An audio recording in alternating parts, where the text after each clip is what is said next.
The house smelled like pot roast and old expectations. That's the thing about going home, the scent hits you before the people do, and suddenly you're 22 again, standing in the doorway with your car keys still in your hand, wondering if you should stay, or just leave a note on the counter and disappear before anyone notices you arrived. I noticed things like that. Always had. The way the kitchen light buzzed, just slightly off rhythm. The way my mother set the table, 3 place settings for 4 people. Because setting a 4th always meant an argument about who got the chair with the wobbly leg, and somehow that chair was always mine. Small things. The kind of things you tell yourself don't matter until you're 31 years old, sitting in your car in your childhood driveway, taking 3 long breaths before walking inside. I told myself this visit would be different. I told myself a lot of things. My brother had called the previous Sunday, which was unusual enough to make me sit down when I saw his name on my screen. We didn't call each other. We texted occasionally birthday acknowledgements. The odd meme, sometimes a photo of whatever restaurant he was at. Real conversations happened maybe twice a year, always around the holidays, always with the buffer of other people in the room so neither of us had to be honest. "I need you here next Saturday," he said, before I'd even finished saying hello. Not "can you make it?" Not "I'd love to see you." "I need you here." I asked what the occasion was, and he told me he and his girlfriend were making it official, announcing their engagement to the family over dinner. He wanted everyone present. He said everyone, the way people say it when they mean a specific, curated list of everyone. And I was apparently on it, which surprised me more than the engagement itself. I said I'd come. I should have asked more questions. The drive took 2.5 hours on a clear day. I left early, stopped for gas and a coffee I didn't finish, and arrived at the house 20 minutes before anyone else, which was intentional. I liked the 10 minutes before a family gathering more than the gathering itself. The house quiet, my mother moving through the kitchen with purpose, the possibility of a real conversation before the performance began. She hugged me when I walked in. A brief, distracted hug, the kind where her attention was already somewhere else before her arms had finished the motion. "You look tired," she said. "Hi, Mom. Good to see you too." She moved back to the stove. "Your brother's bringing someone new. Not the one from before. This one seems serious." "I know. He called me." "Did he?" She stirred something. "He only told me 2 days ago." I sat at the kitchen counter and watched her work. This was the version of my mother I understood best: focused, efficient, cooking as a way of avoiding direct eye contact. She'd always been better at feeding people than talking to them. I didn't fault her for it. Some people show love through food, and some people show it through words, and my family had always operated firmly in the former category, which left a lot of unsaid things piling up in corners. "Is Grandma coming?" I asked. She paused for just a moment. I didn't want to overwhelm her. "She lives 20 minutes away. She'd want to be here for this. I'll call her tomorrow." I didn't push it. I'd learned a long time ago which hills were worth dying on in this kitchen, and grandmother logistics was not one of them. Not yet. My aunt and uncle arrived first, which was typical. They were the kind of people who arrived early to every event so they could establish themselves as the emotional center of the room before anyone else had a chance. Then my cousin, who was 24 and beautiful and took up space the way people do when they've never been taught to apologize for existing. Then my uncle's brother, who I barely knew but who showed up at every family event like a barnacle. And then finally, my brother. He came through the door with her on his arm, his girlfriend, now his fiancée, and the room shifted the way rooms do when someone walks in who has decided, consciously or not, that they are the most important thing in it. She was polished, blonde, the kind of effortless put together that takes significant effort. She smiled with her whole face and said hello to everyone in the room, one by one. And when she got to me, she said, "Oh, and you must be the sister," in a tone that made me feel like a footnote. My brother didn't introduce me. He let the "and you must be" sit there unaugmented. "I'm Claire," I said, extending my hand. She shook it. Soft grip, quick release. Already moving on. I went back to the kitchen. Not because I was asked to. Just because it was where I went. The evening moved the way those evenings do, food appearing in stages, conversation splitting into overlapping threads, someone's phone going off and everyone pretending not to notice. I poured wine. I cleared plates. I refilled the bread basket twice. At some point I realized I was functioning as the help at a party I'd been invited to as a guest. But I didn't stop, because stopping would have required someone to notice I'd been doing it in the first place. My brother gave a small speech before dessert. He thanked my mother for hosting. He thanked everyone for coming. He talked about his fiancée in the way people talk about someone when they're still in the phase of love where the other person is a miracle they can't quite believe. I watched my mother cry, quietly, into a napkin. I watched my aunt reach for my uncle's hand. I watched my cousin take a photo on her phone. I smiled. I raised my glass. I said congratulations and meant it. And then my brother said, "We're thinking late spring. Outdoor venue, maybe 200 guests, the whole thing." And my mother said, "Oh, it'll be perfect." And my uncle said, "Let me know if you need anything." And my fiancée now-to-be sister-in-law started talking about venues she'd already scouted. And I sat there, at the table, and something very small and quiet folded itself up inside me. I knew what was coming. Not the specific words, but the shape of it.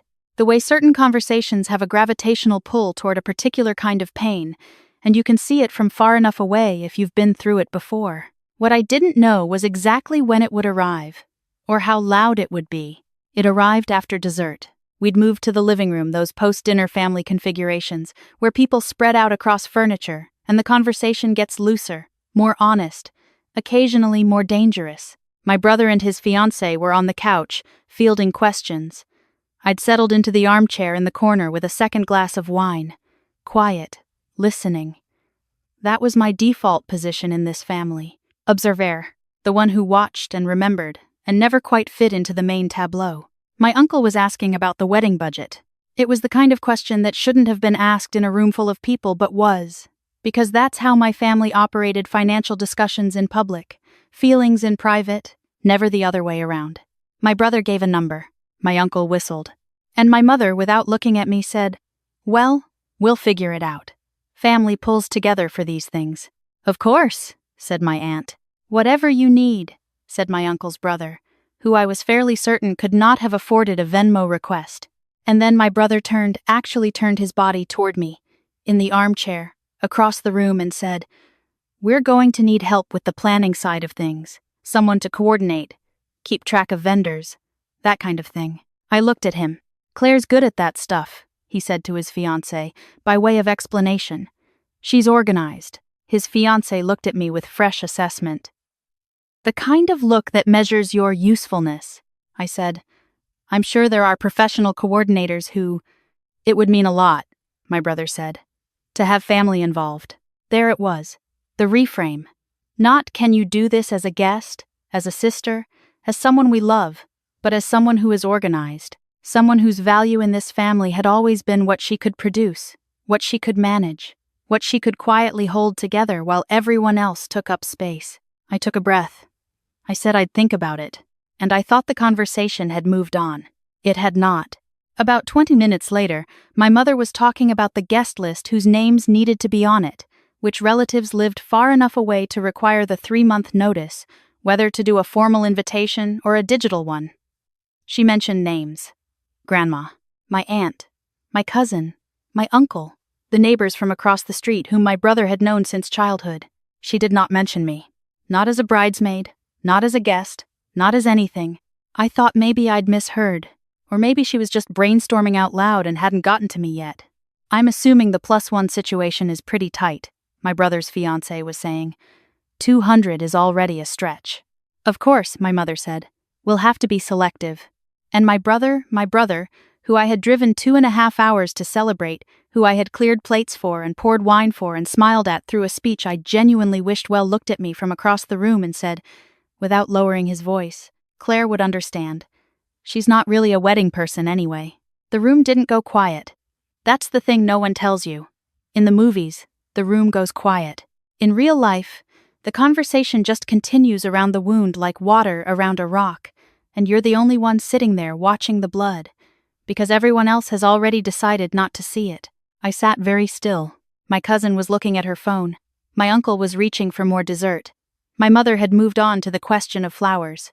I looked at my brother. He wasn't looking at me anymore. I looked at his fiancée. She was nodding at something my aunt had said. I put my wine glass down on the side table. Carefully. The way you set something down when your hands are very steady because you've decided to make them steady. The conversation moved. I stayed still inside it. And something happened in that stillness, not anger, not the hot immediate kind that makes you say things you'll later edit in your head. Something quieter. A door closing. A decision being made in a room where no one else was present. I reached into my bag, which was on the floor beside the armchair, and I found my phone.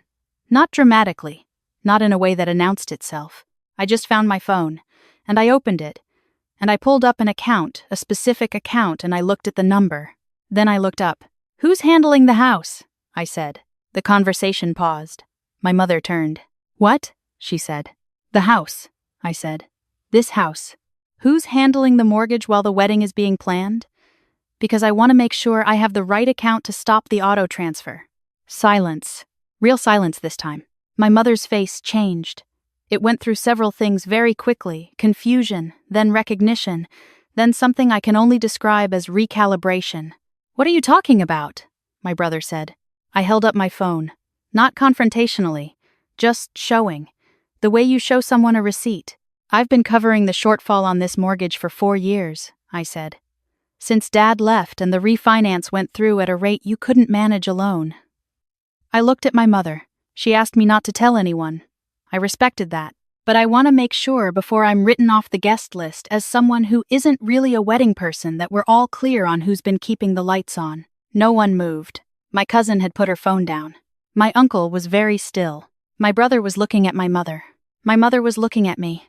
"Every month," I said. "For 47 months.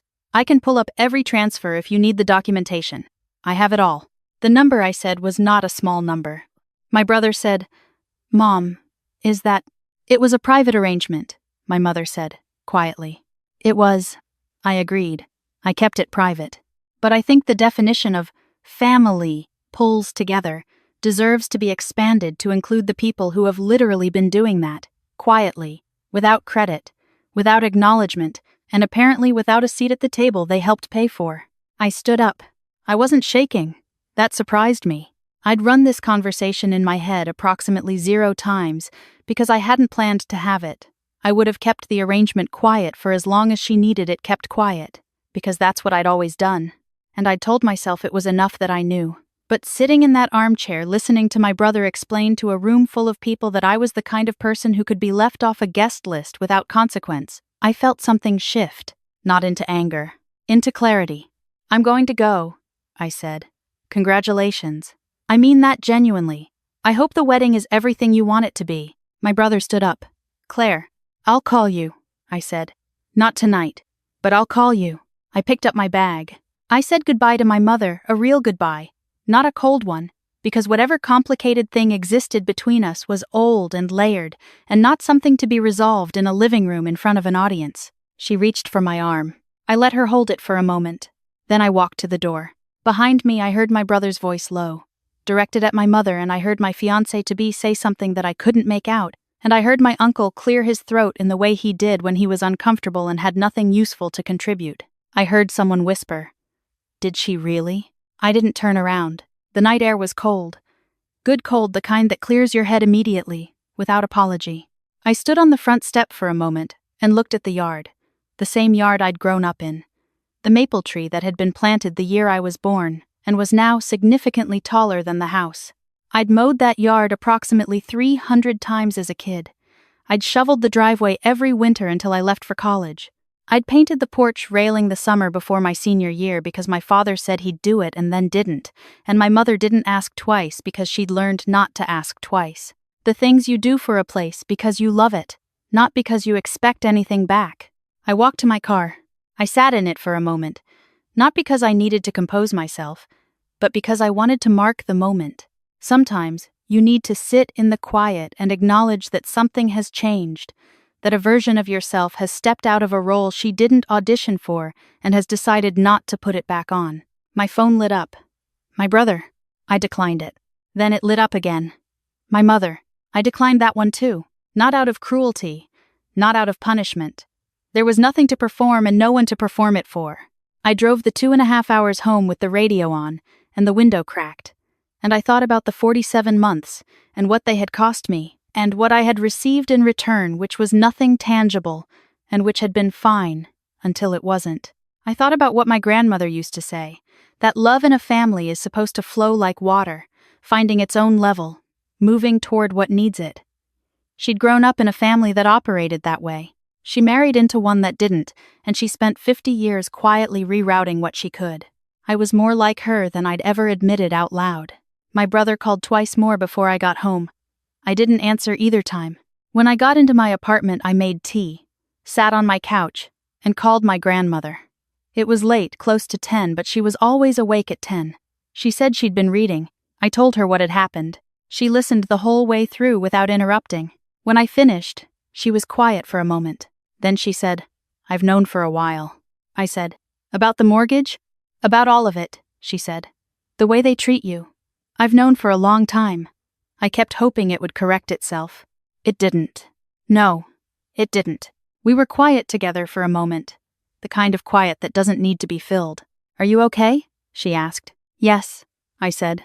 And I meant it not in the way I usually meant it when I answered that question from family, which was the shorthand version, the everything is fine version, the I don't want to be a burden version. I meant it the way you mean it when you've been carrying something for a long time and have finally set it down in the right place. "You should have been invited," she said. "I know. You should have been thanked. Years ago. Properly. Maybe. Not maybe. Yes." A pause. "What are you going to do?" I thought about it. Not about the money was whatever it was. Not about the mortgage, I'd figure that out. But about the pattern. The thing underneath the thing. "I'm going to stop being available in the ways that make it easy for them to not see me," I said. "And I'm going to start being present in the ways that are actually mine." She didn't say anything for a moment. Then she said, "Your grandfather would have liked you very much. He had died before I was born." She'd told me about him in pieces over the years, a quiet man, she said, someone who didn't need the room. But when he spoke, people adjusted. "Get some sleep," she said. "Call me in the morning." I did sleep, better than I had in a while, which surprised me. I'd expected the night to be restless, to be full of the replayed conversation, the things I could have said differently or more sharply or with more armor. But there was nothing to sharpen. What I'd said had been said simply, and it had been true, and there was something about truth said plainly that doesn't leave much room for second-guessing. My brother called the next morning. I answered this time. He started with, "We need to talk," which was the kind of opening that doesn't leave a lot of space for the other person. So I let him go, and he talked for several minutes about how I'd embarrassed the family, about how that wasn't the right time, about how if I had a problem I should have come to him privately instead of making a scene. I let him finish. Then I said, "Was any of what I said untrue?" He went quiet. "I'm not asking to be difficult," I said. "I'm genuinely asking. Was any of it untrue?" A long pause. "No." "Okay," I said. "Then I want to be clear about something. I'm not asking for an apology. I'm not asking to be on a guest list. I'm asking for one thing, which is honesty about what this family has been and what it hasn't been. Because I've spent a lot of years filling in the gaps quietly, and that was my choice. And I don't regret it, but I also don't think it's unreasonable to expect to be seen." He didn't answer immediately. When he did, his voice was different. Quieter. Less structured. "I didn't know about the mortgage," he said. "I know. She should have told me. Maybe. That's between you and her. That's a lot of money, Claire." "It is. Why didn't you just—" "Because she needed it and I could do it," I said. "And because I thought maybe wrongly that being the person who quietly makes things possible was enough, that the family would see me even if I didn't announce myself. I was wrong about that." Another silence. "I'm going to fix this," he said. "You don't have to fix anything," I said. "I'm not broken. I'm just clear." He didn't quite know what to do with that. Neither did I, honestly. But it felt right, the kind of right that doesn't need an audience. My mother called that afternoon. This conversation was shorter and harder. She cried, which made it harder. She apologized, which made it harder still, because I'd wanted the apology for so long that hearing it felt strange, like finally getting something you'd stopped letting yourself want and not knowing quite where to put it. "I should have said something," she said. "I should have acknowledged what you were doing." "Yes," I said. "You should have." I was embarrassed. I didn't want the others to know we needed help. I understand that. I let it become something that wasn't fair to you. "Yes," I said again. "You did," she cried again. I sat with it. I didn't rush to comfort her. Not because I wanted her to suffer, but because I'd spent years rushing to comfort the people in my family through the consequences of their own choices, and something had changed in me on that drive home. Something small, but significant. I was still her daughter. I was still showing up, but I was showing up as myself now. "Can we have dinner?" she said. "Just us." "Next week." "Yes," I said. "I'd like that." We had dinner the following Thursday, a restaurant near her house, neutral ground, no one else. She looked older than I'd realized, in the way people look older when you see them outside of the specific role they've always played in your memory. She looked smaller, more uncertain. We talked for 3 hours, real talking, the kind that doesn't happen in the kitchen around a stove or in a living room full of people. She told me things about the years after my father left that I hadn't known. I told her things about how those years had felt from where I was standing. We didn't resolve everything you can't resolve decades over pasta, but we started to speak in the same language for the first time in a long time. I paid for dinner. She let me, and then she looked at me across the table and said, "You've been taking care of things for a long time." Longer than I realized. "Yes." She looked at her hands. "I'm sorry it took this to make me see it." I looked at her. This woman who had made me and loved me imperfectly, and taken more than she'd given, in ways she probably hadn't even counted, who had raised 2 children mostly alone after 42, and done it by staying focused on logistics because feelings were harder and longer and didn't resolve the same way casseroles did. "I know you are," I said. My brother and I talked once more, a few weeks later. Long call. Some of it was awkward, some of it was useful. He told me his fiancée had asked about me, not in a calculating way, but in a, "She seems interesting. I feel like I don't actually know her" way. I told him that was probably true. He said he wanted to change that. I said we'd see. Not cynically, just honestly. There's a difference between a family that has been broken and a family that has been operating on a set of unspoken agreements that no longer serve everyone in it. The first is harder to fix. The second just requires someone, eventually, to say out loud what everyone already knows, in a room full of people, without waiting for permission. I was not invited to the engagement party, but I was invited to the wedding. I went. I wore something I liked. I sat at a table with my grandmother, who looked spectacular, and who ordered the steak and who, at some point in the middle of the reception, took my hand and held it for a moment without saying anything. I didn't need her to say anything. The marriage of 2 people who love each other is a beautiful thing to witness. I cried a little during the vows, which surprised me, but I think I was crying for something that had nothing to do with my brother and his wife. I was crying for the version of me that had driven to that house for years, hoping to be seen, and then driving home without being, and telling herself it was fine. She had been so patient. She had been so unnecessarily invisible. When my brother found me after the ceremony, he hugged me a real hug, not the distracted kind. He held on for a second longer than necessary. He said, "I'm glad you're here." I said, "Me too." And I meant that also. Both things at once. The grief and the gladness, the years of being overlooked and the possibility that something was beginning to shift. Families don't transform overnight. They transform slowly, over dinners and phone calls and small, honest moments, every one of which requires someone to choose truth over comfort. I had always been the organized one, the one who held things together. I was still that person, but now I was doing it on my own terms, visibly, with my name on it. I won't be the family's invisible infrastructure anymore. I won't be thanked quietly and seen publicly as optional. And I won't pretend that's okay not to protect someone else's comfort, not to keep the peace in a room where the peace was never actually mine. I'm still here. I'm still theirs. But I'm mine first. Have you ever been the one who keeps everything running while everyone else takes up space? Drop a, if this story found you. And if you're still waiting for your family to see what you carry, I want you to know you're not invisible to everyone.